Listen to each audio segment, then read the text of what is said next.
Chapter 1. The One the Divine Called. I believe the Divine chose me inside a good house, not a broken one. Our home in Đà Lạt was modest but proud.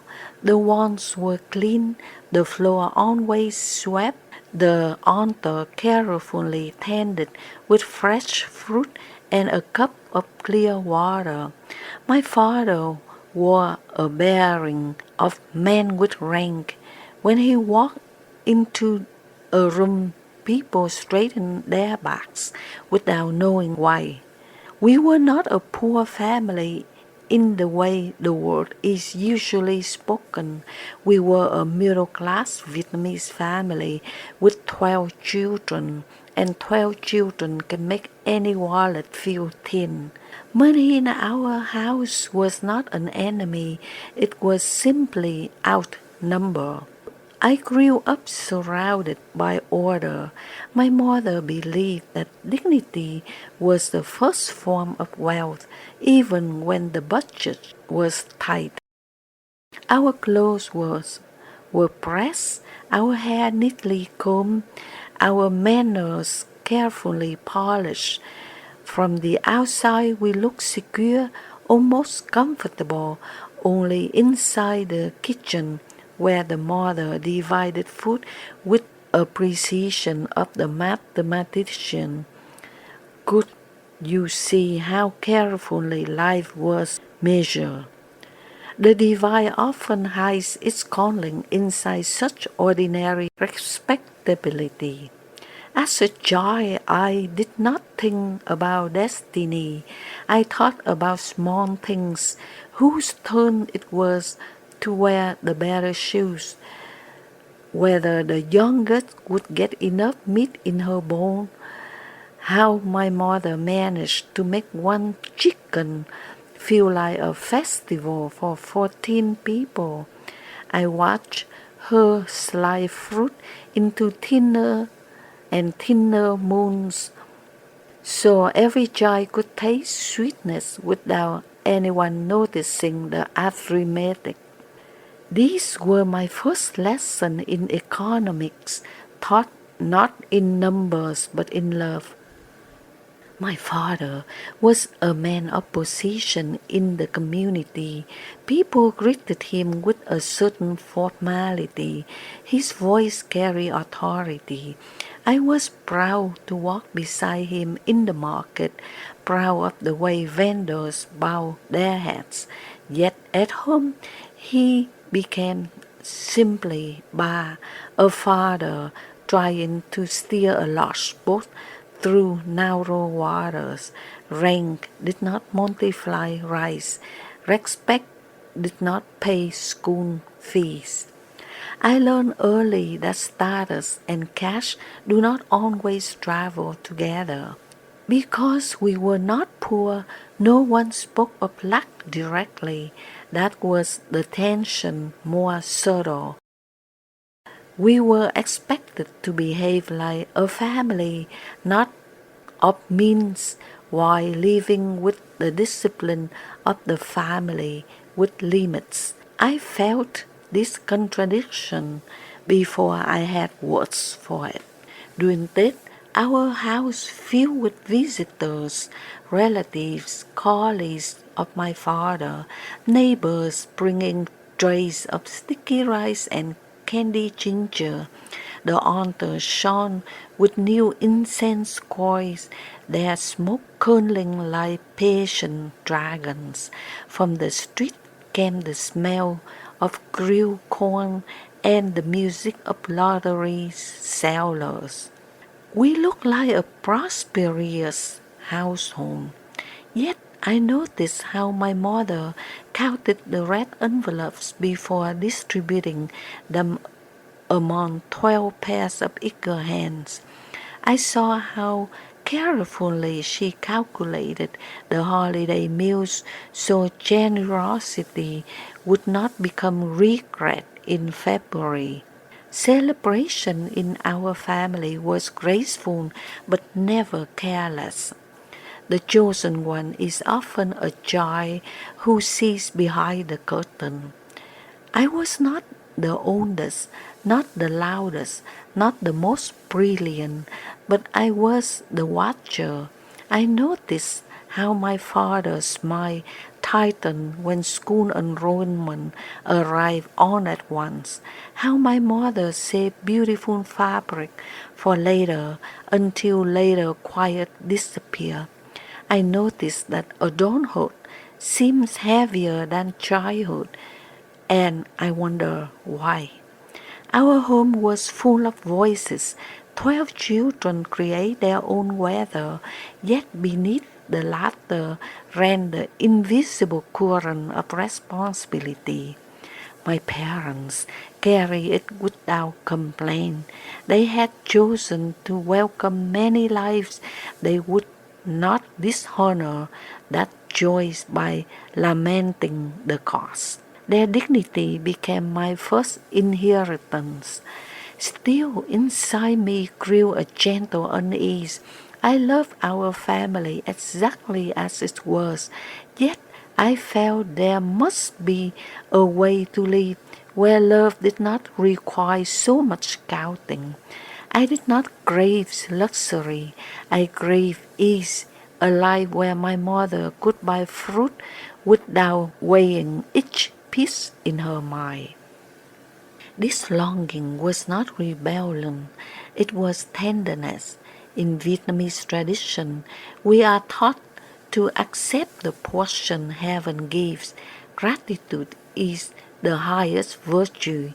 I was grateful, deeply so, for my parents, for a safe home in a cool mountain air of Đà Lạt, for the purple jacaranda petals that fell on the roof each spring.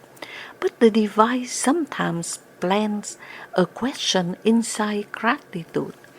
Is it all the story can be? I remember a particular afternoon after school, my mother was sewing buttons onto shirts passed from one child to another.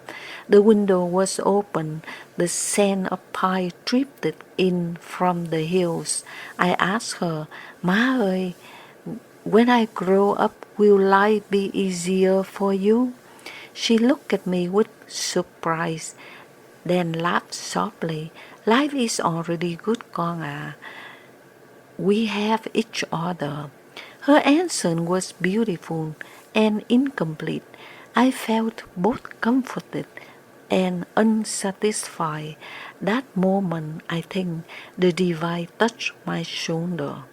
Being chosen in the middle class family is different from being chosen in poverty. There is no dramatic hunger to fight, no obvious villain to defeat.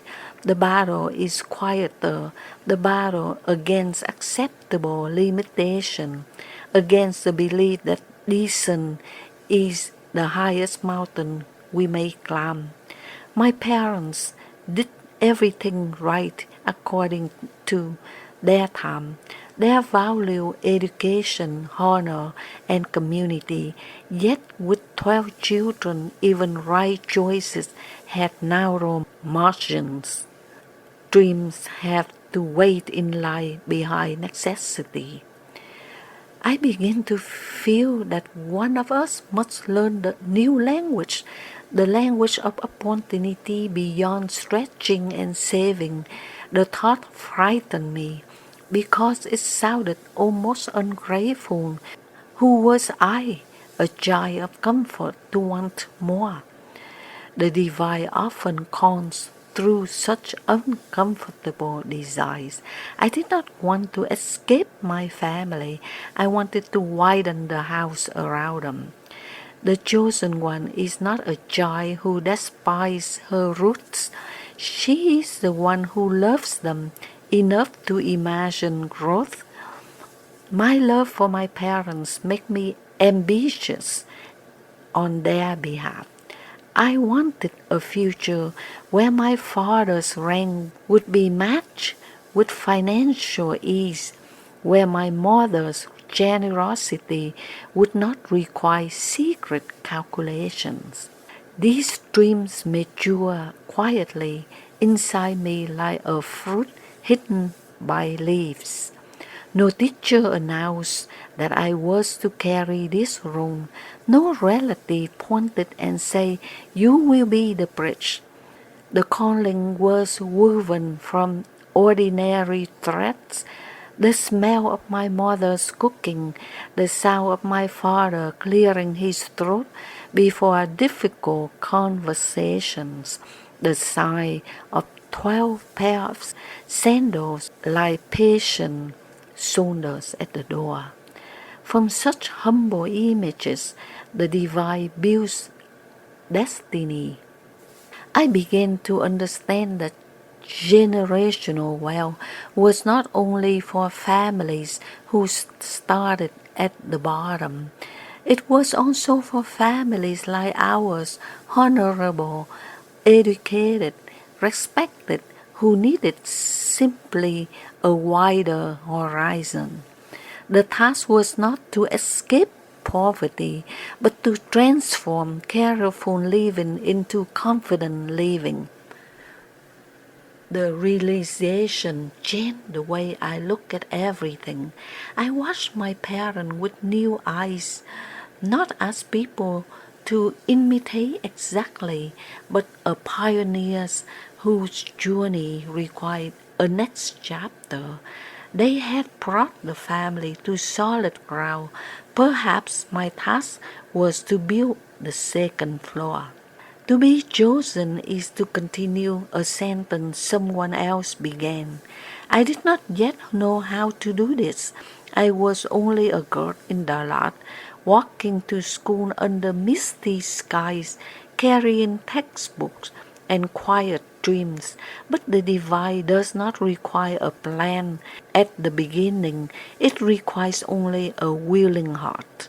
And my heart, shaped by the respectable home stretch across 12 lives, was learning to say yes. The story of generational wealth in our family did not begin with hunger or ruin. It began with enough that still felt not enough, with dignity that asked for breathing room, with a joy who believed love deserved more than arithmetic. That joy was me.